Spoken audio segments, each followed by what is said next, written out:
When they first heard about this thing, it was crew expendable. The next time they sent in Marines, they were expendable too. What makes you think they're gonna care about a bunch of lifers who found God at the ass end of space? You really think they're gonna let you interfere with their plans for this thing? They think we're crud, and they don't give a fuck about one friend of yours that's died. Not one. I ain't much for begging. Nobody ever gave me nothing. So I say, fuck that thing. Let's fight it.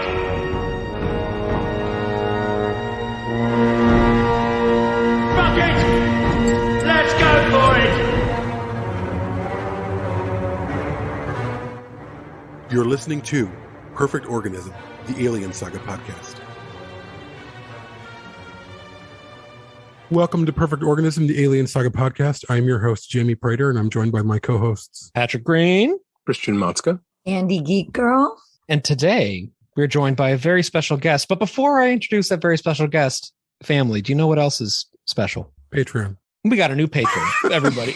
I'm going to stop with these corny intros at some point, but welcome James L. Willis, a friend of the show, new patron. We love having you here. Again, Nick DeBoer, welcome back. And while I got your attention, I want to read a quick review that we got recently on Facebook from Nolan Eller. And we're going to toot our own horn here. So if you want to miss us tooting our own horn, just go forward 30 seconds, but let the tooting begin. So Nolan says, this podcast is one of the primary reasons I've become so enthralled and entranced by this IP. The discussions are always so rich and serve to only strengthen the narrative and ideas presented in the Alien Saga. Whenever I listen to this podcast, Ellen Ripley becomes more than just a fictional character to vicariously enjoy this journey. She is a cipher that feels genuine and authentic as a human being, and her struggles become synonymous with my own. I want her to succeed in this harsh world she's been disposed to. Beyond her, the mythology of the xenomorph is truly incredible, one of the most iconic creatures to ever be witnessed in cinema. The underlying cosmic horror that the alien presents is one of the reasons I am enamored by its existence. To sum it up, this podcast not only enriches the lore in the world of Alien, but it also serves as a philosophical beacon for those who are looking to delve into the complexities of this cinematic achievement. So thank you, Patrick, Jaime, and everyone involved in the Perfect Organism team. I hope you will continue to provide our community with these irreplaceable discussions. Nolan, thank you so much for that incredibly kind review. If you want to do the same, it would really help us out. You can review us on Facebook via our page. You can review us on Apple Podcasts via the review feature there. Basically, anytime that happens, we get a little bump in the algorithm and it helps other people discover us, and it's incredibly helpful. So thank you so much, Nolan. And I believe Jaime has some more Patreon news for people. Yes. So because of Patreon, we have been asked by Prop Store to host a evening with actors from the film Aliens, and myself and Christian's flying in from Maine, not New Jersey, and we are going to meet up, and he's going to stay here at my house in my guest room, and we're going to host I think it's Saturday. It's July. I don't think I know. It is Saturday, July 11th, from 4 p.m. to 10 p.m. And it's an evening of discussion and conversation with two of the actors as they are surrounded by the props from the film that they were in. And we are really excited. A lot of this is brought to you because of Patreon. We just the expenditures that we have to incur. Just every part of this trip, except for the plane ticket, thanks to Prop Store, Patreon is paying us back for. So whether it's an audio drama or it's a live event or whatever, we do what we do because Patreon allows us to do it. So thank you all so much for your support. Yeah, we're really excited about that. And so without further ado, to introduce yet another special person, our special guest tonight is Forrest MacKnight, who I know from some Fire Team and from some conversations for quite a ways back. But this is your first time on the show, so welcome officially to Perfect Organism, Forrest. It is. Thank you very much for having me, guys. It's a pleasure to be on the show and pleasure to meet all you fine people. Welcome. And today we are here to discuss Dr. Clemens from the film Aliens as we celebrate the 30th anniversary of Aliens. Oh my God, I said that wrong. So this evening we are here to talk about Dr. Clemens from the film Alien 3 as we celebrate the 30th anniversary of Alien 3. Yeah, and this is a character who I know, Forrest, you have a special connection to. But before we get into that, even, I'm wondering, can you give us, we like when people come on the show for the first time to get a little bit of a taste of their background with the franchise. So, like, how did you get into this, and what's your journey been to this date with Alien? Yeah, so my journey starts way, way back. I think when I was 5 or 6. Well, actually, it probably starts even further than that. Back before I was born, my dad saw Alien in theaters when he was in university back in 1979. He loved it, was blown away by it completely. And then forward to 1986, when him and my mom were dating, they went to go see Aliens in theaters. He loved it. She was absolutely terrified. Like, she always talks about how terrified she was in the car ride home from the theater that night. But my dad always loved it. He never got to see Alien 3 because it was around the time my sister was born, so he wasn't really able to sneak out and go see movies for him.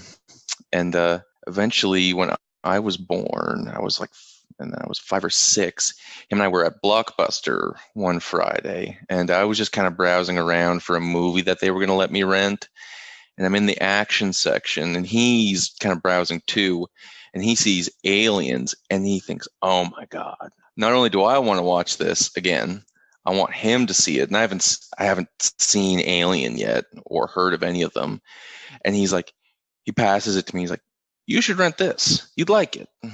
Convinces me to rent it.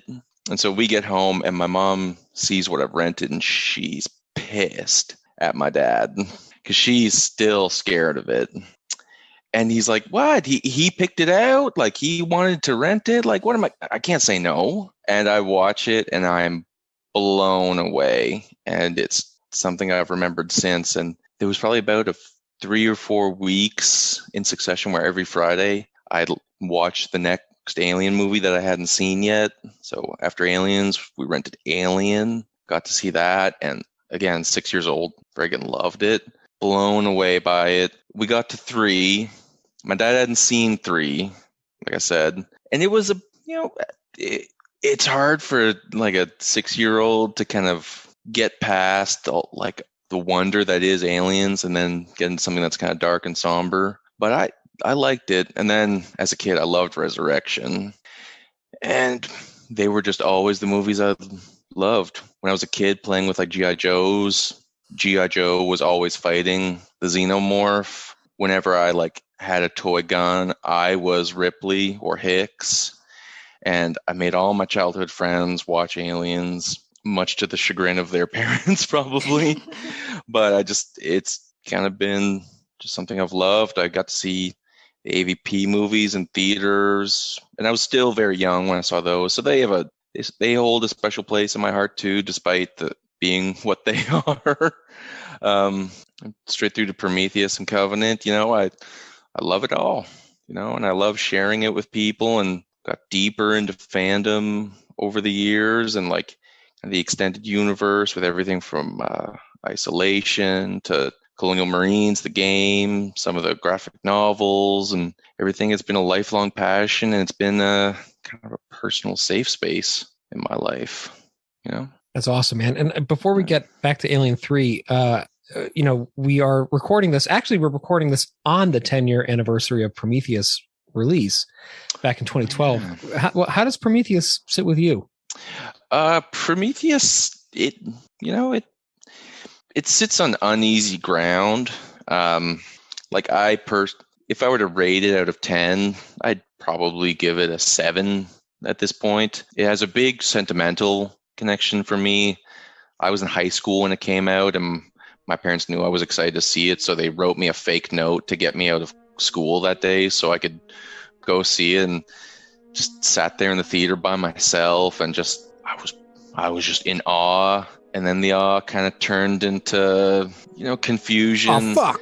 Yeah. And then a little bit of disappointment.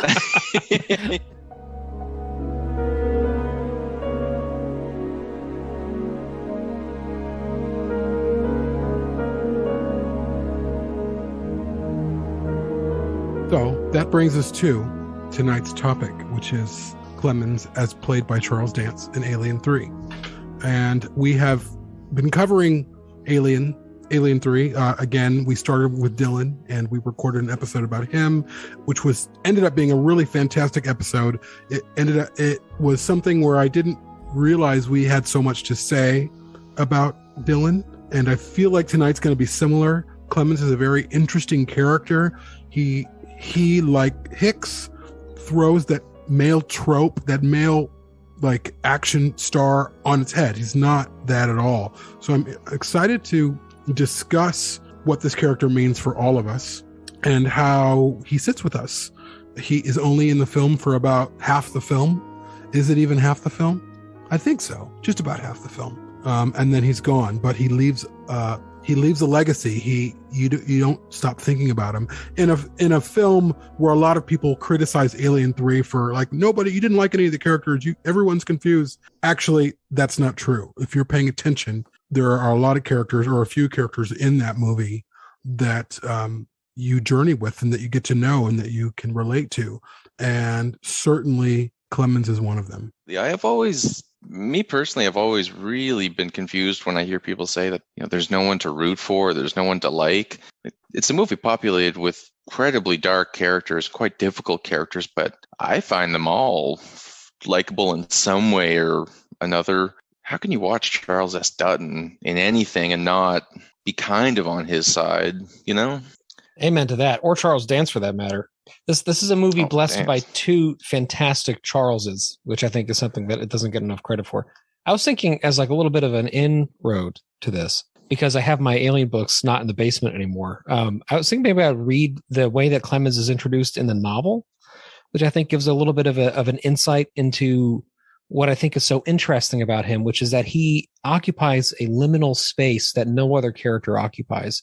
In a few ways, right? Not just in terms of his status on the colony, but also as like a proxy love interest for Ripley, as like a character who we may or may not find trustworthy the first time we watch it. He's a character that's kind of like in the middle of a lot of things. And so this is the way he's introduced in the novel. So he's talking about, he being, of course, Alan Dean Foster, is talking about Andrews and the way that Andrews perceives his staff. And he says, Clemens presented a problem. Technically, he was a prisoner and could be treated just like the others, but no one, the superintendent included, disputed his unique status. Less than a free man, but higher than an indentured custodian. He earned more than any of the other prisoners. More importantly, they relied on him for services no one else could render. So did Andrews and Aaron. Clemens was also a cut above the rest of the prison population intellectually. Given the dearth of sparkling conversation available on Fiorina, Andrews valued that ability almost as much as the man's medical talents. Talking with Aaron was about as stimulating as speaking into the log. But he had to be careful. It wouldn't do for Clemens any more than for any prisoner to acquire too high an opinion of himself. When they met, the two men spun cautious verbs around one another, word waltzing as delicately as a pair of weathered rattlesnakes. I love how Alan Dean Foster is having a good time with this one. Clemens was continually pushing the envelope of independence and Andrews sealing it up again. So I think that kind of gives you a little bit of an insight, which I think, some of that might not be applicable to the film, but into the way that Clemens is really this strange middle ground between prisoner and, non. And I think that's part of where his appeal lies, is that he's kind of neither or. He's sort of both. Was he getting paid? Do you think? Yeah, that's what I was saying. I don't think, I think in the film he's not, right? And he's also not a prisoner in the film anymore. He had been one. So those are two discrepancies. I don't think we know if he's getting paid or not. I think in the film he just says he elected to stay where he was. I would imagine most of these prison colonies need a doctor. That's just, that's fundamental. I would imagine he was getting a salary. Like, why would you stay at a place? Then he would just be a prisoner. So, there has to be some type of... I've always thought that too, because, when it's mentioned in the conversion of Fury 161 from an actual prison into just a kind of a backwater work facility, that they were allowed to stay on the conditions that there was 2 minders and a medical officer. So if that's one of the conditions to, kind of the group of prisoners being able to stay, like, I wonder if it was voluntary, but also no one else is going to employ me. Yeah, I view it sort of as a choice, but also like a resignation. And he had been there so long, he was sort of resigned to this role. But I think he like you said, kind of grew. That was his life now, right? And that life that was full of regret, that was part of his sort of punishment on himself. Like, what am I going to do beyond this? This is where I am now. This is who I am. So I always took it as it was voluntary, but he probably he was definitely compensated in some way. But it was more of, this is my life now. And that kind of I agree with you completely with what you said about the kind of the resignation to his position. But I always wondered like if part of the relationship he had with Andrews was based on him receiving a salary as a former prisoner, because they know that he has committed this terrible crime, served 7 years, and now he's kind of up there in the staff at the facility. I wondered if that was something that caused, some sort of like argument between the two parties, if that makes sense. Well, I think it's crossing a line that Andrews doesn't like. He wants prisoners to stay prisoners. He wants staff to be above that, to be a cut above. And so, I mean, part of it's a power trip. He gets to continuously remind Clemens of, we know exactly what you are, kind of a thing. But I do think on some level, Clemens, that it's almost a transgression in Andrews's mind of prisoners aren't supposed to do this. And so it just kind of, it niggles at him a little bit. If I didn't need a medical officer, I wouldn't let you within light years of this installation, Right. It's like a begrudging alliance between the two of them. It's also, talking about Clemens, is probably worth noting where the character came from, because of course he existed in previous iterations of the script in various forms, and not just the shooting script, but he was like very clearly analogous to Brother John, who is like a healer monk in the Vincent Ward script. And Brother John in the Ward script is analogous to a character in the Toohey script called Packard, I believe, who is the prison like medic. So you have the prison script medic, and then you have the Ward script Brother John kind of coming together in Clemens. And I feel like part of what's so cool about Clemens is that he takes, like, I mean, you need to have some sort of a care provider in a facility like this, no matter what. Like, there has to be somebody there who can be relied upon, because it takes months, I guess it doesn't apparently take months if they have the afterburners cooking, but under normal circumstances, they only get visited every 6 months or so. You need to have somebody there to provide care. So like, how do you get somebody who would be believably at a prison planet, who would stay there at a posting that's so abominable, right? And for him, similar, and this is part of what I think is so brilliant about the character as he ends up being portrayed by Charles Dance, is that he, like the other prisoners, has chosen this outpost as not only a refuge, but a means of de-identifying himself, right? Mm-hmm. So like, we get the sense, and this is also in the novel, but I won't read any more of that. There's only so many rattlesnake metaphors you can get in a Perfect Organism episode. There were many like indications that he had tremendous promise. And of course he says that in the film, right? He says a man with a future, right? He's considered a gifted student. And then he had this horrible medical mishap that was caused in part by his own addiction and his inability to do his job properly. So it was like this horrible malpractice situation. And he chose to stay after his sentence was over as a way to, whether that's like a way to wear a hair shirt for the rest of his life, or which I kind of feel like it is, or it could just be a way to protect himself from temptation, or it could be a way to like stay away from although he still has access to narcotics, which we see very clearly in this movie. So, I don't know. I think that's a really interesting journey, that you have this guy who was so full of promise, who then ran from that promise when he misused it, and now has defined himself by the absence of the promise that he once might have had. It's really fascinating. I think that's one of the things that speaks most to me personally about the character, is all those things you just said. Like Andie said so wonderfully, like the resignation in his eyes and in his actions. It doesn't seem begrudging. What I see is that this is a man who understands completely where he's found himself and what's happened to him, and he's come to terms with it. He's accepted it, and he's found some measure of peace in that. And that's what I'm seeing when the movie opens, like the assembly cut opens, when he's out for a walk by himself, and he's not whistling or anything like that. He's just having a quiet walk, and you can tell he's deep in thought. He's somewhere else. He's alone. He's in this place of isolation, not just physically, but spiritually. He's in a place of isolation, not just because he doesn't share their religion, but because of what he's gone through and what he's experienced in his life. And that Charles Dance brings so much to that performance. I really can't say that enough. He speaks volumes with a look. That's the beautiful thing that I love about Clemens. And certainly when he meets Ripley, they're both characters who've been devastated, who have experienced devastation. With Clemens, it's been at his own hand. With Ripley, it's been at the hands of other people and the company. And they meet each other at this very tender moment in their life when they both lost everything, and then they find each other. And even when Clemens finds her body in the assembly cut, and he picks her up and he's walking her into down into the actual prison area of the planet, you never get a male gaze from him. You never get him looking at her as something different. He sees her as a woman or as a person. And I love that. And Charles Dance plays that so beautifully. The way he looks at her, even when she gets up and he's like, given the nature of the population, I would suggest clothes. They haven't seen a woman in years. And he goes, neither have I. But he says that neither have I. Patrick pointed this out in another recent episode. He says it to us, the audience, quietly. Doesn't do a double take. He's not staring at her. There's obviously a naked woman in front of him. He hasn't seen, a woman in years, but there's just such an eloquence about him.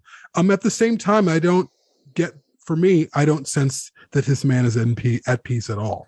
I feel like this man he's mourning his life. He's mourning a life that could have been. And it's this sadness that just surrounds him everywhere he goes. And his meeting Ripley was just this. I mean, you can see it that when that scene where he's putting a shirt on after they had, of course, obviously slept together. There's a little bit of light in him, and he picks that light up a little bit more and a little bit more as it goes on until he meets his death. But it's just a beautiful, nuanced performance by Charles Dance. So when he finds her on the beach and brings her inside the facility, I've always kind of thought of that as a strange kind of perversion of that old tradition of a groom carrying his bride over the threshold of their new home. I've always thought of that as it's kind of the alien version of that. He, instead of bringing her into a place of warmth and romance, he brings her into hell, basically, unbeknownst to him. But it's very genteel. He's, like you said, he doesn't kind of look her body up and down. He's very tender with her. He's very gentle.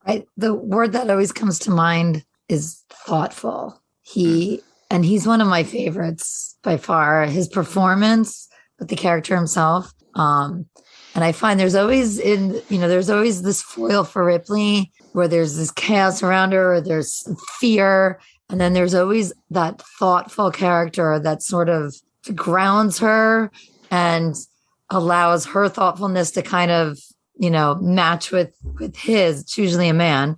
But he, like you were saying, Jaime, there's this shroud of both regret. He carries tremendous regret and sadness. And then Ripley sort of lightens him up, and you can see it. And I think his performance is so beautiful because you see these moments of lightness. But it's all about thought. Whether he's walking alone, you can see him thinking. Whatever, you can see whenever she tells him a new piece of information or he learns something, he's processing it. And he's not just reacting, he's not quick to anger or quick to emotion. He takes it all in. And I love those characters because it leaves you wondering, what are they thinking? What's going to happen next? So he's by far my favorite of Alien 3. And Xander in the chat points something out that I think is important. He says he's very genuine in general. And I think that's something that he has in common with Dylan also. And I think with a lot of the characters in Alien 3 is there's a real sense of honesty to them, right? Like Clemens not only comes clean with what his past is, but he explains it in excruciating detail that and this is during his residency, he wasn't even like out of training yet as a doctor. You know, he was a young guy and there was this boiler explosion at a fuel plant and he had been drunk at a party and he went and he misprescribed the morphine and killed 11 people, right? Of these 30 something casualties from this accident. And that was like this one moment that is frozen in time that completely defined everything about his life. And in the process of dealing with that, of having to serve this 7-year sentence that we meet him after he's already served, he kicked his addiction to morphine. So like we get this character who comes clean with her that not only did he cause the deaths of people, whether or not he intended to, but he also was a recovering addict, and he's very clear with those things to her. He also, I think, serves in other ways as a cipher for genuineness, as Xander points out, in other places in the movie too, that where we really need a character to do that for us. The first example of that, of course, is the autopsy sequence, which is just like, I mean, can you imagine that sequence without Clemens in it? Like that would be like unwatchable. I mean, it already is essentially an unwatchable thing to really, you know, open yourself up emotionally to what it actually represents. Like even now when I watch it, I'm not really thinking about Newt. Like I'm like, okay, it's a body on the slab. I'm not going to allow myself to go, that's too much, you know, and then I think about it after and it kind of hits me. But with Clemens there's this real sense of trust, this like implicit trust in Ripley from the very beginning. And we need somebody to believe in her again because we, as an audience, are so reeling from what's just happened and from just how different and displaced she is. And he gives us the grace of that in that moment where he trusts her enough to go out on a limb and to skirt around the truth with Andrews, with her there. And that, I think, is really great. And I also want to say just before that, first off, I love, Forrest, what you were saying about the carrying across the threshold. We get a lot more footage like that in the assembly cut, which is one of the things that I love about it, right? In the assembly cut, we get to see him watch the EEB crash. We get this beautiful wide shots of him walking along the windswept beach towards it. We get, you know, like a lot of these moments of contemplative Clemens, who is, like many of you have already said tonight, very thoughtful. Like he's watching this and he's internally very active as he's considering what this means for the colony, if this is going to be safe, but also like without even a moment's hesitation, he helps Ripley to physically heal from what's happened to her, from her sickness. So yeah, I think like, you know, Xander, I think you're dead on the money that he's genuine. And it's in the context of a movie that feels like it runs the risk of being non-genuine because it feels so hateful in the beginning. It feels like this movie is just here to punish us. And then he kind of cracks a little bit of light in, you know, as Leonard Cohen said. And I think that's part of why he's so loved by fans. One of the other big reasons that he speaks to me so much, me personally, is I too am an addict in recovery. I'm a recovering alcoholic.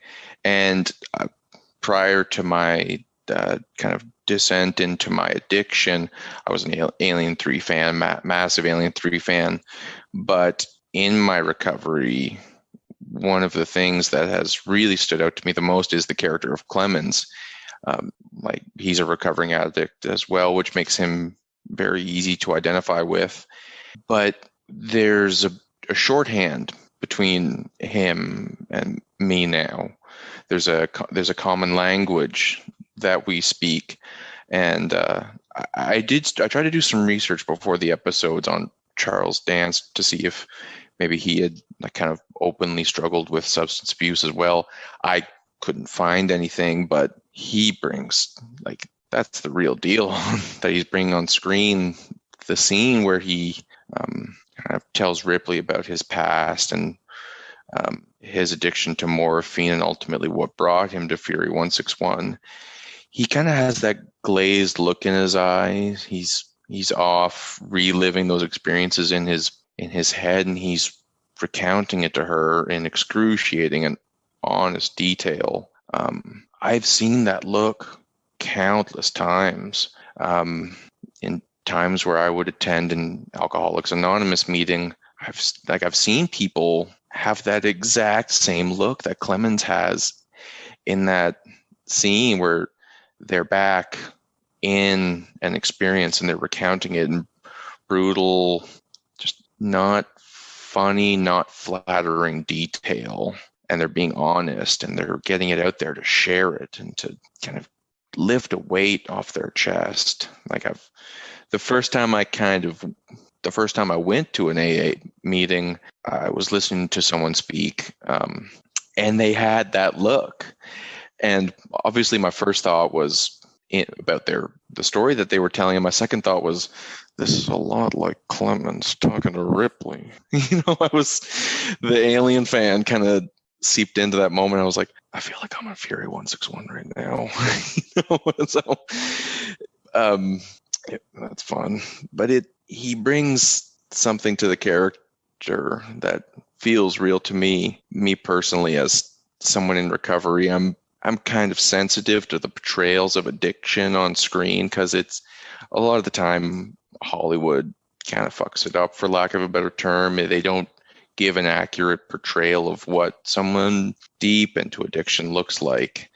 But Alien 3, for me personally, that's an accurate picture of someone who's in recovery and has done things they're not proud of and have found themselves in this place where they're living with that.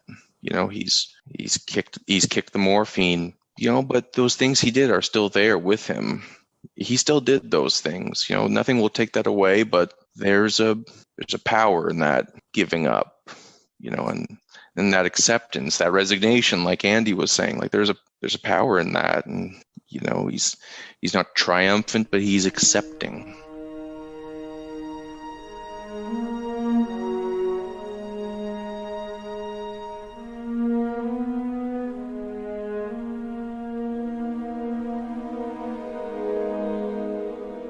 At 11 counts of manslaughter, we don't know what exactly the other inmates have done, why they got their sentences, but he may actually have one of the higher body counts in a way.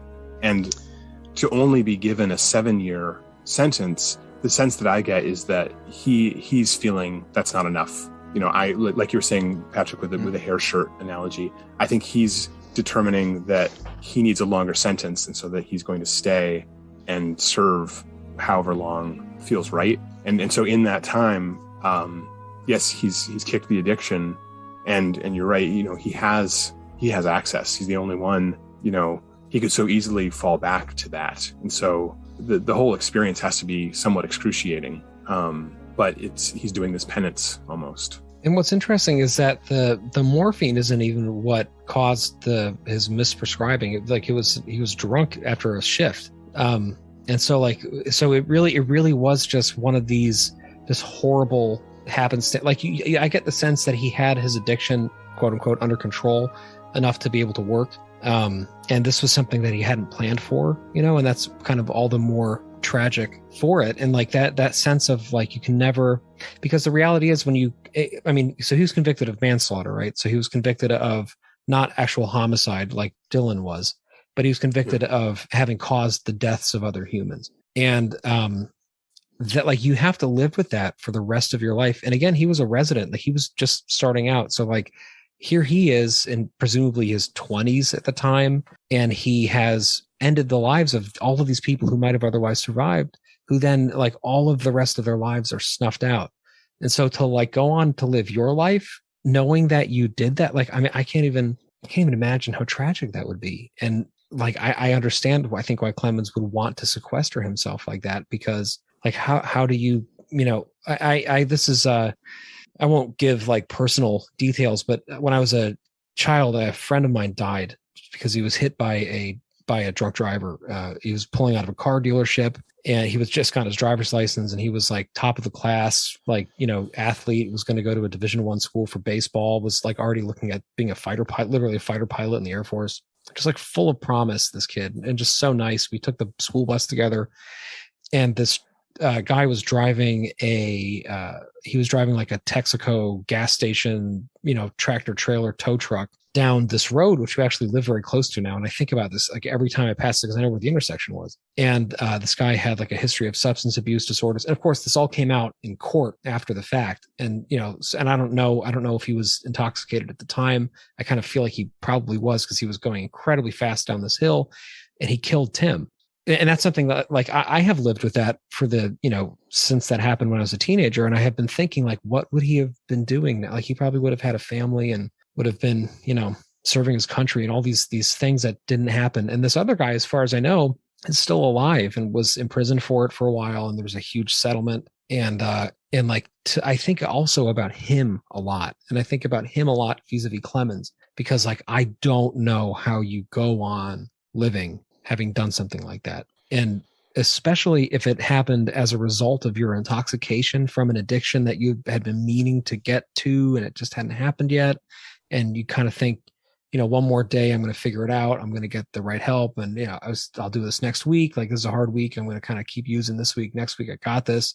And those weeks add up. And then all of a sudden something cataclysmic happens and there are no weeks left to fix it. And I think a lot about Clemens in that capacity, like the sort of nightmare that he must be living in every day. And again, to Forrest's point, the way Charles Dance conveys that is so incredible. And having similarly known people in recovery, it feels very accurate to me too.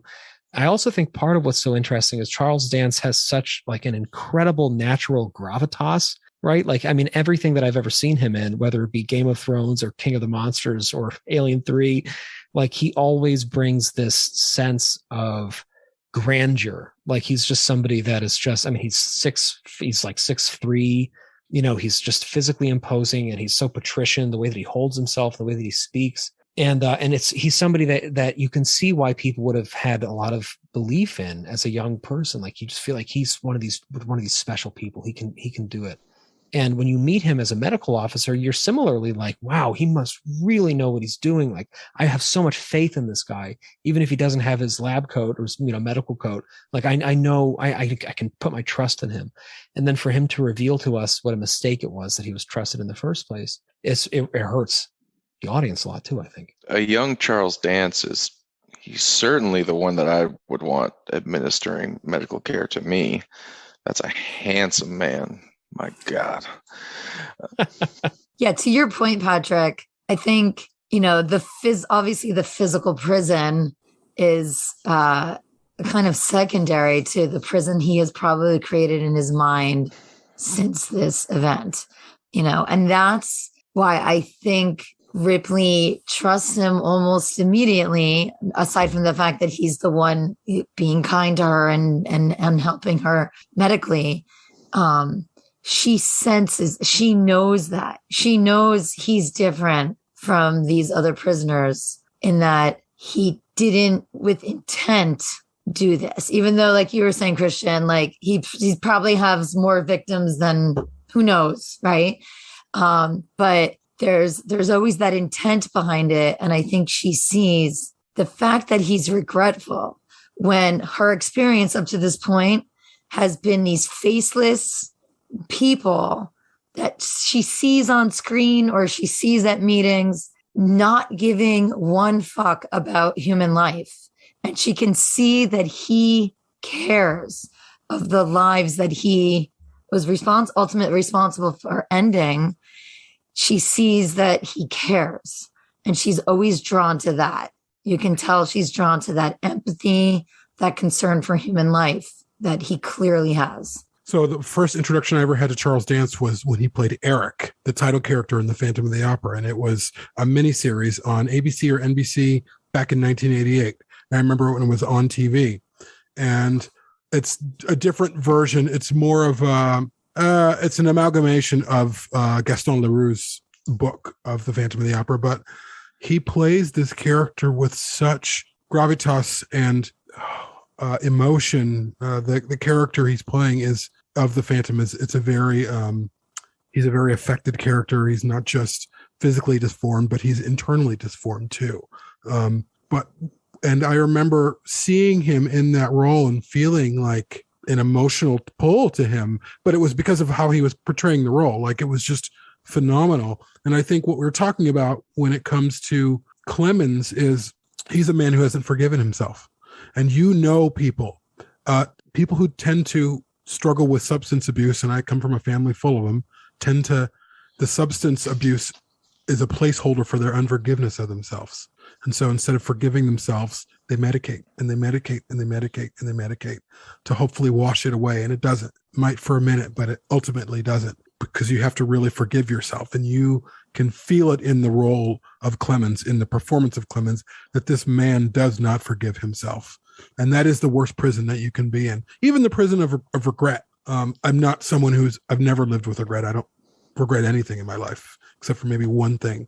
And I've never been someone who's like, oh, I regret this and I regret that. It's just never been a part of who I am. But I can imagine holding on to something that you can't let go of, and of course, with Clemens, I'm not even saying like, oh, he just needs to forgive himself and move on with it, because that's the death of 11 people and their families have to live in that aftermath for the rest of their lives. It's a big thing. At the same time, though, he does have to forgive himself. And it is because he is alive and he still has his life, and there are things that he can do. And what's interesting about his character is he's the first character in the canonical 3 films, which I don't count Alien Resurrection. It's a different person. He's the first person where I feel like Ripley is unfair to. I don't feel like that with anybody else except for him, where she's not telling him what's happening. She's keeping it from him.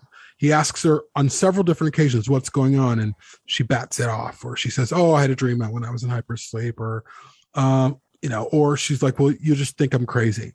She doesn't trust him, or she doesn't trust him enough to hold her own truth. And I remember when I first saw the film, I remember thinking, come on, Ripley, like, this is the man you want to trust. This is the man who's here for you. Like Hicks was here for you. This is another person put in your path that can help you, but she just didn't trust him. And then he ends his life. And that's a tragedy for him as well. And I liked that. I liked that she was distrustful of him, as even with her character, because she's been through a lot too, where she's got to this point. She was like, I don't give a fuck anymore. Like, maybe I should trust him, but I don't know how long this is going to last. And she knows the pecking order of this prison. And I think she knows that telling him isn't going to matter. It's telling Andrews. Yes. It's telling Andrews. That's who matters. And of course, she ends up telling Andrews what's happening, and they scoff at her and they're like, okay, whatever, you're crazy. You need to go back in the infirmary. But the one man who probably could have maybe had something done, she didn't trust, and it bit her a little bit. It bit her in the ass a little bit. She's been burned by trusting so many people. Mm-hmm. So I didn't blame her one bit for, like you were saying, like we've said this so many times, that this is the movie where she doesn't give any fucks, because she's learned every time I put my trust in somebody, they either, screw me over or they leave me and they're gone. And I think there was a little bit of fear there too, where if she did start trusting him, he'd be another one either doing one of those 2 things, right? Which ultimately he does. He does leave her, he dies. Yeah, her reticence to be 100% open with him feels so human. I think it makes sense given what she's gone through. I find it frustrating too every time I watch the movie, but that being her response to the events of the first 2 movies, I think makes sense. It's imperfect, much in the same way that she is. I think about this all the time. Like, what would have happened had she kind of like given him the whole spiel that she ended up giving Andrews, like it's an 8-foot creature with acid for blood. Would he have gone into that meeting too and backed her up? What could have happened? But she didn't, and I imagine she probably lived on the events of the movie with that regret. She's very human oriented. She considers those around her, I think. So I imagine she probably feels some regret. I don't know. What do you guys think about that? Does she regret not having opened up to Clemens more? I don't even think it crosses her mind. She's just surviving at this point. She's lost so much. I don't even think you can almost when the alien attacks Clemens and it has him in its hands and there's a thing with his forehead. You see her. They cut to her reaction. And she kind of turns away and she's upset. But then she's like, okay, the alien's here. Nothing else matters. Where is this thing? And then, of course, she finds out she has one inside of her. And even more so, she just doesn't give a fuck. She's just, I'm at the end of my life here. I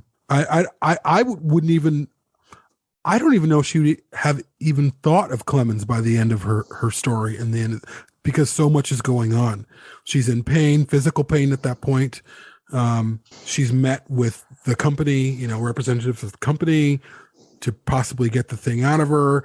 They're trying to kill it. They're trying to trap it. I just don't even know if Clemens was a thought for her after that, maybe in a couple of quiet moments, but. Yeah, because there's that scene in the assembly cut when they're kind of like, bathing the corridors in quinitracetylene, where Dylan says, you missed Doc, right? And her only response is, you've been looking through some keyholes. It's like kind of a cheeky moment between those two. And at that point in the movie, Clemens isn't really in our minds at all. Like the second half of the movie, you forget that he was even in it, I find. Not to say that character isn't strong, but I think you're right, Jamie. Like, she's moved on, Because she has to survive. She has to. If she lingers, I feel like if she lingers, she will lose it emotionally. And we've never seen, I think Alien 3 is the only time, and we've all had this discussion before, where we see Ripley as a shell of herself. She is not the same Ripley that ended Aliens. She's a very different person who's lost everything. And I think she probably even knew that Clemens probably wasn't going to be around very long. She just knew it instinctively, which is probably why she's left with him, just to have a little bit of enjoyment in this life of hell that she lives. Yeah, I always took that moment between the two as her just like clinging on to feeling something without having to feel anything. It was like the physical, I just want to experience, I just need some release. And there was no emotional investment, because in the previous movie, she did invest emotionally in these two people that you just saw minutes before she had to watch, their funeral. And at that point, I think that was the death of her caring at all. Like, that last tear was like, this is the death of my emotional investment in anyone at that point. She just wanted to feel something physically. I don't think there was anything emotional. I mean, yeah, it wouldn't have been with any other person other than Clemens, because there was a warmth to him, but I don't think there was any emotional investment there. I think she's just deflecting his questions again. She's running out of ways to not answer the very, very obvious questions. And so she goes for the atomic option. Do you find me attractive? And then after they've slept together, she gets new ammunition by seeing the barcode on the back of his neck. And that's her next tactic. She's always putting a divider either between them or a distraction to keep him from asking these questions. It feels very cold, and it's such an odd choice, since there isn't even, I'm so thankful there isn't a sex scene in the movie, but do you find me attractive? In what way? That way. Boom. Now we've had sex. It's just weird. But I do, and he calls her on it. He says, you were deflecting from my question. But can we imagine the early 90s music video-esque sex scene for that? That's what's in my head right now. That wasn't how filmed, weird would that be? Like soft R&B playing over them, like making love in his cot, and like a take my breath away moment. Fincher would have never done that, first of all. I actually thought about the sex scene myself, thinking, and I mean this completely authentically, how does Clemens make love to a woman? Like, he's such a soft, tender man. Like, he's so, and I think part of it is because he's British, where they have a British have this veil of politeness about them where they're overly polite. They're overly effusive. But not that I was thinking like, oh yeah, I wonder how he's fucking her. I wasn't thinking that, but like what kind of lovemaking what kind of lover he was, like what that was like for them. Because Ripley is pretty dominant with him from the beginning. She's the one who's like, I've been out here a long time. She's horny. She's ready to like have some fun. And he's demure, which brings up this topic about the men in these films. And we've discussed this before in terms of Hicks, in terms of Dallas, where traditionally women are in these roles, where women are demure and when we're like, and the men are kind of coming on to them. And the women are like, oh, really? But Clemens has that role in this movie. Clemens is demure. He's softer. He's quiet. He's softer spoken. He's a little bit coy. He's a little bit embarrassed. And these types of things weren't happening in movies, but they were happening in the Alien films. And it started with Dallas and Ripley being very dominant with him. Even though he was the captain of the ship, Ripley commanded him in some ways. Like she was demanding answers from him. And then in Aliens, Ripley was the dominant force, not because she was trying to take control, but they needed her to. They needed someone who had a steady hand, and that was her. And what's his name? Was incompetent. I almost said Gomer. Gorman. Gomer Pyle. Yeah. Or Gower. Gomer. Gorman was incompetent and right away, and they knew it. And she kind of took over. And even when she did take over, for all intents and purposes, Hicks could have stepped in and said, okay, I got this. But he didn't. He let Ripley have control in a way where he didn't fight her about it. He didn't do that machismo, like, who the fuck do you think, you know what I mean? When in movies or in shows, when women are vying for a position of authority where they're met with men who are very toxic, who are very, just kind of gross people like Burke. But Hicks played really well with her. He really understood her role, and he let her, and he was very tender with Newt. He was very loving. We've discussed this before. And then you get to Alien 3, and Clemens is a version of that same thing.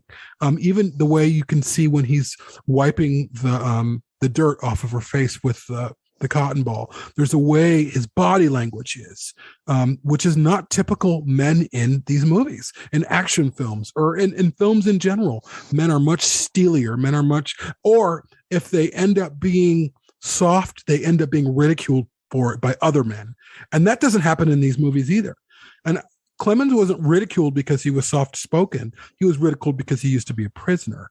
And I just loved that. And I don't think maybe until Alien Covenant, where we meet Walter, who has that affectation, who's softer, who's quieter, but it's probably programming, so who gives a shit?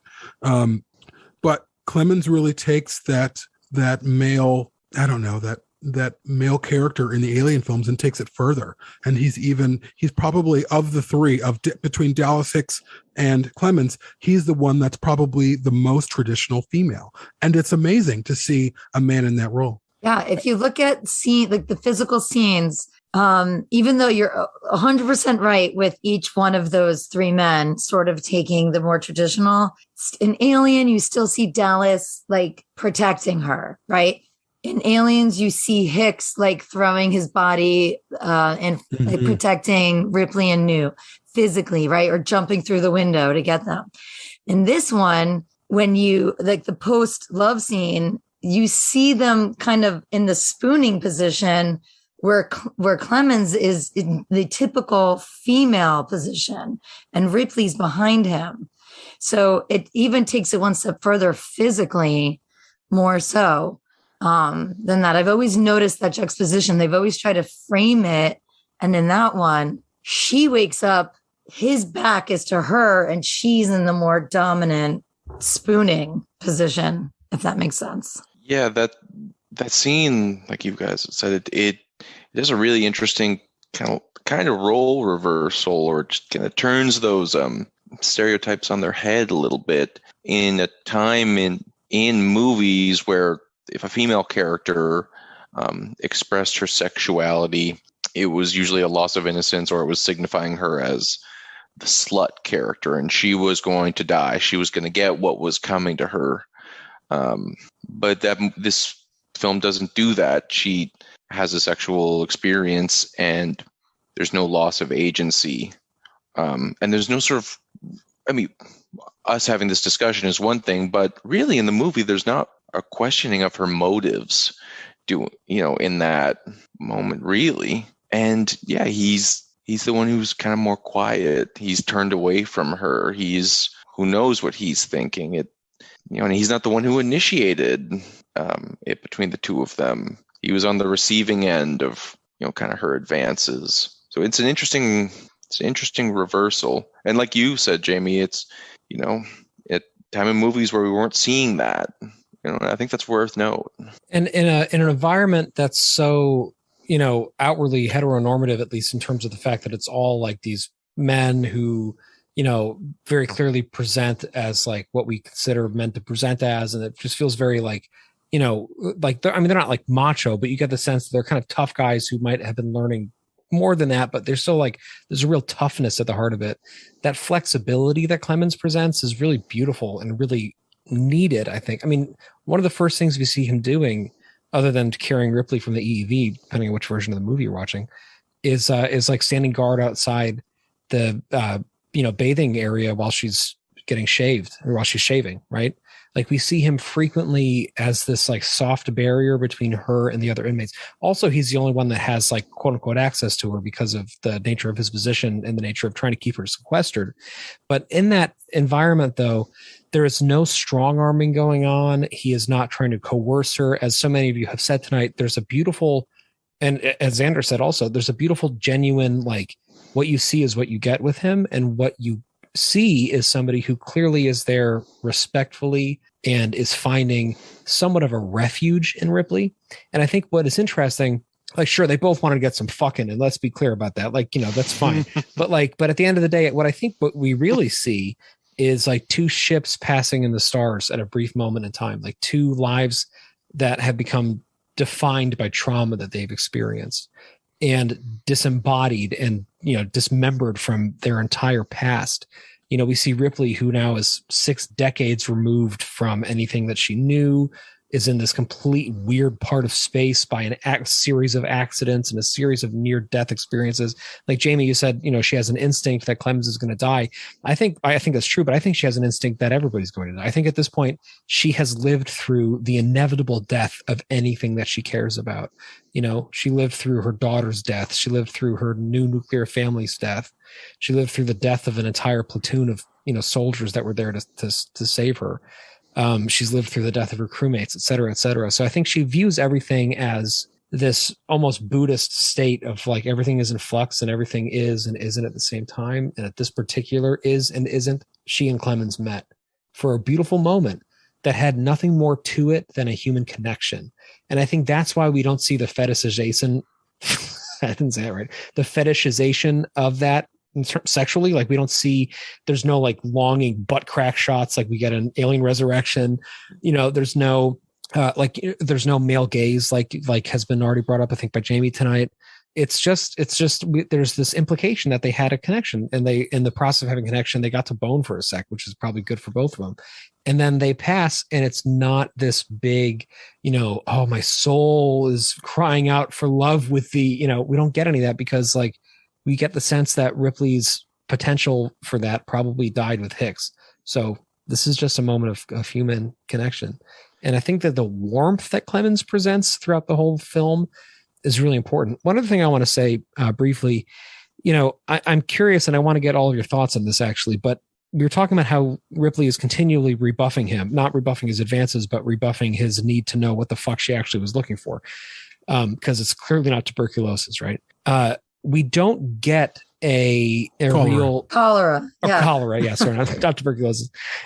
We don't get a real, like a real forcing of that until Gallic comes back, right? Who has been like, has seen this thing with his own eyes. And at that point, there's no denying it anymore.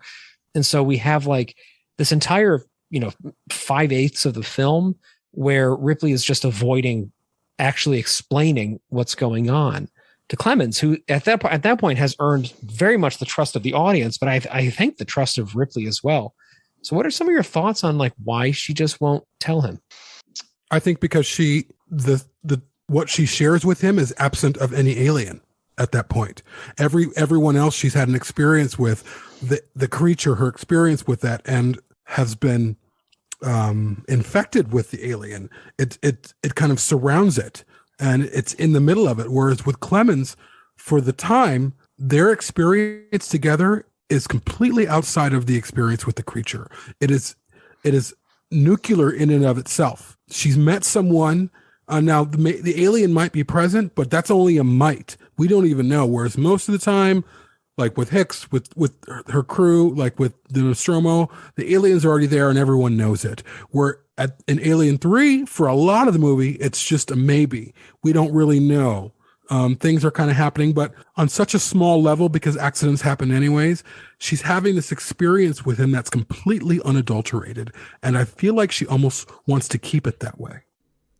We're going to take a break and be right back.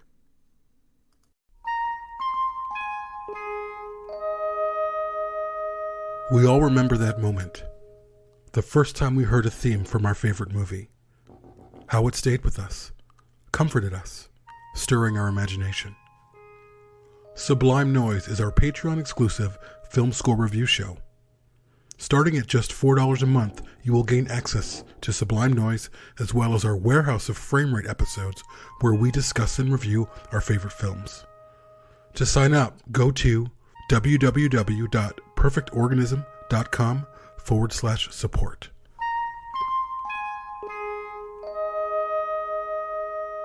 I think she's broken and untrusting. She recognizes him for kind of what he is, but I don't know if she really sees much use in him. I think she sees him as a person. You know, when he tells her his story, she sits there and listens and contemplates it, but she's lost everything. You know, she has no place for him. You know, she's in a place where she's beyond those wants. You know, her goal is survival and to kind of triumph over the beast. You know, so I just think Ripley's beyond that at this point. She's single-minded in this. I think it's just dictated by the script. I think that they did not want to have multiple scenes of her explaining the previous two films, and they go for let me get this straight, and then it's a bullet list of bullet points of what has happened. And if you're going to give that to someone, I do actually think it's better for Andrews to say it, because Clemens would have believed her. And what does that actually gain us? He can't actually do anything to help. And so I think that the antagonism that Andrews shows her is worth more than the support that Clemens might have offered before then, still, dying his Marion Crane death. But the script isn't up to the caliber necessary to carry that for as long as they drag it out. He keeps asking, she keeps deflecting. And because we as the audience already know all of this, it becomes frustrating. Yeah, I think you're both partly right, because you're right. I definitely think we kind of had to keep him not knowing, right, for maybe that scene to happen. The non-sex scene to happen. Because if she did tell him, that would be the mission, right? I think it allows for a little bit more character development, him not knowing, so that she does form this relationship. Because otherwise it's just survival. And so I think it does, while it's frustrating, I think it allows for us to see some sort of relationship form, which I think is so necessary for this film, because that's one of the complaints that you were saying. We don't know these people. They're all kind of the same. And if he knew about it, he would just be in that lump of, oh, they all know about it and they're all the same. And I think it allows for her to be human a little bit longer before they go into fight mode yet again. And it gives her we need those moments, I think. We need those relationship building moments, even if it's fleeting, even if you're right. I think she thinks they're all going to die. I think, she's in survival mode, but not really, because I think she knows she's going to die. And I think she's almost resigned to that from the get-go. So But I think those moments are so necessary. Which brings me, in terms of dying, which brings me to, as we kind of head towards the end of this episode, of course, Clemens dies, and it feels sudden. I mean, it is sudden, but he doesn't live nearly as long as Dallas or obviously Hicks, who makes it out of Aliens, only to die in Alien 3. But did Hicks die too soon for you guys? What do you think? Did Hicks die too soon? I'm sorry. Clemens? Did Clemens die too soon for you guys? Hicks definitely died too soon for me. I personally feel like Clemens outstays his welcome. I think he should have. If you're not going to have the character continue to the end, oh yeah. But I'm critical of the movie. I just. But why does he outstay his welcome? Because we're given too many of those examples of he wants her to tell him, she won't tell him, and it's a frustration for the audience because we do know the reason. And this film it keeps going in these circles instead of actually progressing. We don't get on the rails and start this ride because Ripley, you go back to, the infirmary and stay there.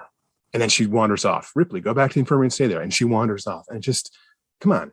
And his, yes, he's sympathetic. And yes, he's nice. But once you know that the film has it out for him, I would actually rather that he die and we get more screen time with characters that we're going to have for longer. I would love way more time with 85. I'd love more time with Dylan. I'd love more time with Golic, honestly. So let me be devil's advocate for a moment. And by devil, I mean David Fincher and everybody else involved in the film. So I do hear what you're saying. And I actually have a filmmaking bone to pick with him, which I'll say before I get back to my devil's advocate part. So I think what Clemens does, which is unfortunate and is a hallmark of lazy writing, is he becomes most agreeable to the audience right before his death. Like Micah and I have this game we play whenever we watch anything where we're like, oh, that character's good. Okay, it's going to die. Okay. Because they always do something sympathetic or they reveal their backstory and you feel bad and then they get killed off. And it's just like, I mean, Walking Dead is a living case study in this because you can count by clockwork if a character becomes likable all of a sudden or more likable within 3 minutes, they will be killed by something, usually a zombie of some kind. But then you have to watch Walking Dead. That's true, which in a way is like a slow death itself. But by this point, so Clemens does that, right? Like, unfortunately, we finally get his backstory and Ripley finally comes clean and we finally get resolution. He does commit a problem to my mind in that way. That being said, I think, Christian, that the continual delaying of this explanation is intentionally frustrating for all of us. But I think it's the reason why I think she demurs so many times with him is because she almost feels like if she says it, it's going to happen. She almost feels like at this point, what good is there anyway? I might as well just pretend like this isn't even happening anymore. Like I know that we're fucked and it's just a matter of time. So her continual delaying of it to me is like her trying to hold on to this mirage that she has, that like at the ascent of the universe, the ascent of space rather, correcting that, there might be some glimmer of normalcy left. And then it's ripped from her just as it becomes, I don't know. So to me, like, I get why from a storytelling standpoint, it's problematic. But I do think, again, like a lot of other things with Alien 3, it's kind of a matter of perspective and whose head you're watching it through.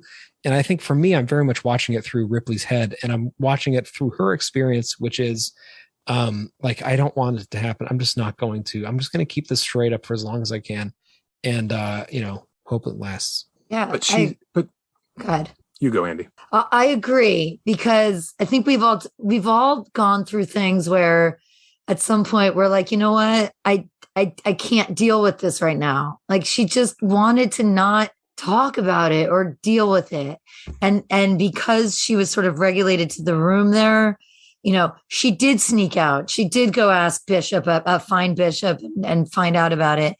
And when Clemens was with her, this was her moment. Like, I can't do it. I can't do it for so long, right? She's like, you've been in my life for so long. I don't know anything else. And that was her moment to just not know anything else. I totally identified with her, because I get like that sometimes where I'm like, oh, there's this stack of bills on my thing. Like, I can't look at it right now, like, especially after like a long day or you've had all of this stuff thrown at you. I totally got that emotion. To me, it seemed so real. Like, I just can't. I feel that's where she was coming from. Anyway, go ahead.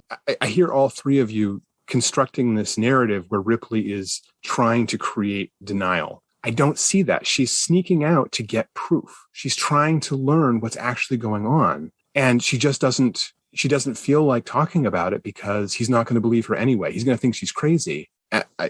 But she's risking her life to go find Bishop to get the actual evidence, which she then doesn't fucking share, which annoys the hell out of me. But anyway, sorry. This film frustrates me in the way that it's set up, because here we are 30 years later trying to give meaningful explanations for why she does this or that. And sometimes it just comes down to, this is what the script said, and they did the best they could with it. But I'll play, I don't know if it's even devil's advocate. It's devil's advocate, Jamie. It's fucking devil's advocate. I don't want no more bullshit around here. Ripley is in a place she's never been in this story. And I think she's as frustrated about her situation as we are. You know, she's lost all of the hope that she gained at the end of Aliens. And so I think it's this cyclical thing. She's at the end of this cycle where it's been, wake up, oh no, what's going on? Okay, wake up again. Oh no, we're going back. Like, and here she is again. She woke up and things are hazy. Now this time she's got like that the sickness when you wake up from cryosleep too early, and she's dealing with that. And so she thinks the alien that's really inside her is probably just the sickness that she's dealing with. I think all of the frustration that you have with this film, and certainly, yes, the writers wrote this film to be what it is, but I think within the context of it, we're asking, does it work for these characters? And for me, this is frustrating. This movie is very frustrating. I think it's frustrating that Ripley's back in this position. She's frustrated that she's back in this position. Here she is again. Even Sigourney Weaver said this at one point when she decided to kill her character, or to have her character die, that how many times am I going to wake up and say, oh, there's an alien present? Alien 3 is the third time that this has happened. And she's at the end of herself, the very, very end of herself. And I think all of us have been at the end of ourselves in points of our lives, whether it's things that we're dealing with our family or personally or whatever, or our kids, or I know, Andie, you went through it with your daughter when she had that show and you all got COVID. I can't even imagine nothing you could do was good enough for her. She was devastated. And I think we meet Ripley in 2+ hours of absolute devastation. And it's frustrating for her. And she doesn't know why she wants to die.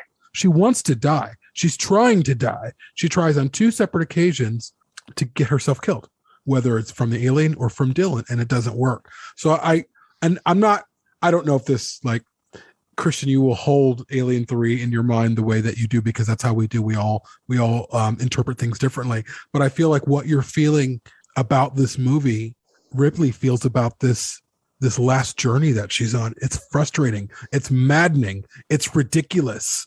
It's devastating. And Clemens for her is that one bright moment away from that. Even you can feel it in the energy when they're together. It's just this calm stillness with them. And she doesn't want to give that up with something that she doesn't know if it's really true. So she pushes them and she pushes them. She has more evidence. There are 2 separate acid burns, and she has Bishop. She's never had this much evidence to back her up. Sure. And that's the script gives her that. Maybe evidence. She's in denial, though. Yeah, it's the script, but maybe she's in denial. You know what I mean? Like, but there could be a reason she still doesn't say it at the end. Like, I mean, I get the sense that she's trying to find this out, not for anybody else at this point, but just for herself. So she knows once and for all, so that she knows whether or not to kill herself is honestly what I think the movie is heading towards at that point. Like, I don't get the sense that she's doing all of this sneaking around to save. She doesn't fucking care about these prisoners at all. She kind of likes Clemens. That's about it. I think she's basically trying to figure out if the alien is there. And if so, how can she eliminate it and herself in the process? You know, ultimately, that's kind of how I interpret it. No, I'm sorry. She's the first person that has cared about them, which is part of why they can't stand her. Is she shows up, she wants to thank this guy for the kind words that he said at a funeral for people that he didn't know. And they're just like, what the fuck? You're not allowed to talk to me. I'm punishing myself here. I'm isolating myself here. What are you doing? I think she does care about them. I think that's the amazing thing about Ripley. And it might even be in direct relation to how little the company cares. That right from the get-go, she is going to care about them, whether they like it or not. And I think that they honestly are super upset about it because, they are literally intolerable. They refer to her as intolerable, but they're so quick to tell, this is what I do to women. Don't sit with me. And she's like, I'm going to thank you. I'm going to thank you for the nice things you said. So I think she is just by her nature, she wants to help even these people. No one else should die by this creature, but she can't convince them because of the script. But see, I look at that interaction with Dylan as she's being grateful for the words that he said. But like to me, when she's like sitting with them anyway, she's not doing it out of some deep magnanimous drive to save them. She's doing it because she's like going to sit at breakfast and nobody's going to tell her what to do because she doesn't fucking care about it. And she's going to thank them. I think that's part of it. Yeah. She's going to thank them because like they did something nice for her, beloved friends that died.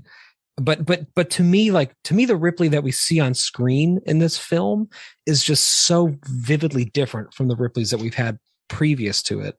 And part of it, I think, is that she doesn't care anymore. And I think those scenes with Clemens, which really are, as many of you just said, so there's such respites from everything else going on. I mean, even the way it's lit, everybody always, I think in our commentaries, probably both of them, we even talked about how cozy the infirmary looks, right? It's just this beautiful, simple, gauzy place.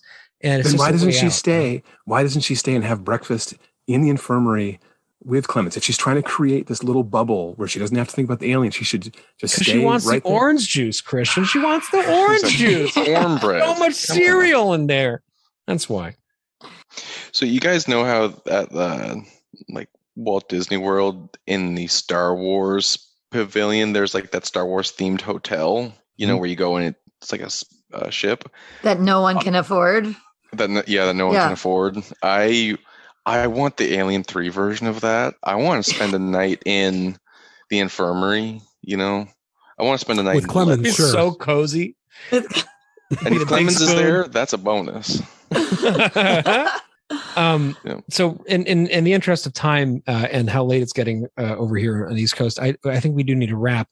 But my personal closing thought, and then I'll kind of turn it around to anybody else that might have some, is that we get, in my opinion, the appropriate amount of Clemens to answer Jamie's question from earlier, because I think we get just enough to fall for him and to feel bereft. And I think that this entire movie is a series of bereavements for Ripley over and over and over again. And as an audience, once again, we are cruelly left bereft by the death of yet another character that we finally invest in. And that is what I think gets mistakenly identified, or maybe not mistakenly, but to my viewpoint, mistakenly identified as nihilism within the movie. But you can, instead of focusing on the continual cycles of bereavement, if you focus on the continuing cycles of human connection, I think part of what's special about it is that it gives Ripley things to connect with. In a universe that presents itself as deep and uncaring, she still finds these moments of connection with people throughout these films. And Clemens, to me, is the last really meaningful human connection that we get to see Ripley as we know her make. And, even if it doesn't become this great love story, it was like in the vastness of space, maybe they can't hear you scream, but maybe they can hear you fuck. I don't know. I just wanted an excuse to say that. No, I feel like he's a great character, and we get the right amount of time with him personally. I think so too. I think if we got any more, we would have cared too much. It would have been more devastating, and that would have been too much. If we got any less, like you said, then we wouldn't have cared at all. And we need to care. That's why we're still talking about these movies. They're not nihilistic to the point where none of us give a shit, right? Like there has to be that connection, and they allow us to form that connection so that we do care. So I agree. I think we got the perfect amount. He was always my favorite from this. And we feel when we feel his loss, but not so much that we're like, that's it, I'm out, like although I did feel that the first time I watched it, but with Hicks and New, I was like kind of out. And then after I watched it again, I had time to invest. To answer the question, I agree that, I mean, in my heart of hearts, would I like to see him more? Yes, for sure. But this is a film about everything being taken from someone. That's what it's about. This is a film about everything Ripley loved being taken from her, and what's she going to do when that oblivion that's stealing every joy from her has her at the precipice of this molten vat of lead. What is she going to do? And it's maddening, and it's frustrating, and it's devastating, and it's sad. But that's what this film is about. And I also realized, watching David Fincher's career and the films that he makes, he has historically deconstructed masculinity in most of his films. He's always broken it down, and I think Clemens is a testament to that.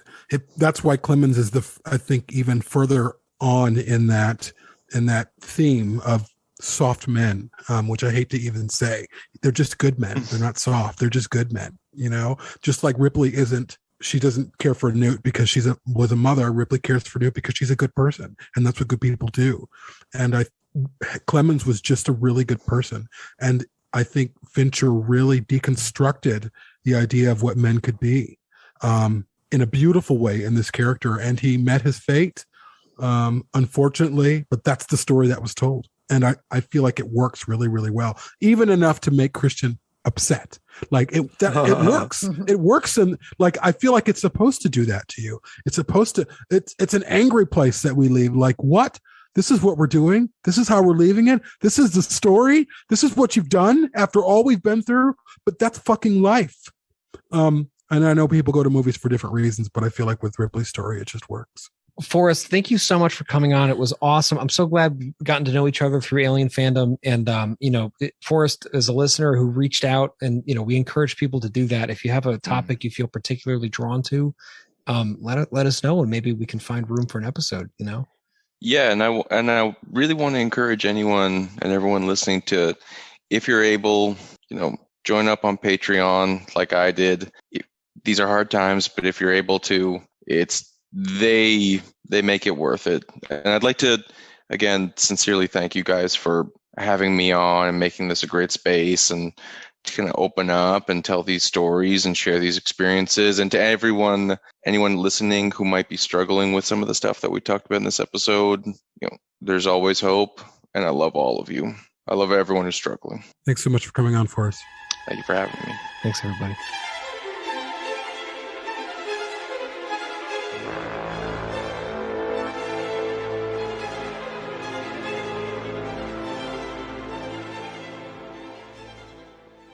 To find out more information about Perfect Organism, the Alien Saga podcast, please go to www.perfectorganism.com. If you would like to support the show, please go to www.perfectorganism.com/support. Thank you.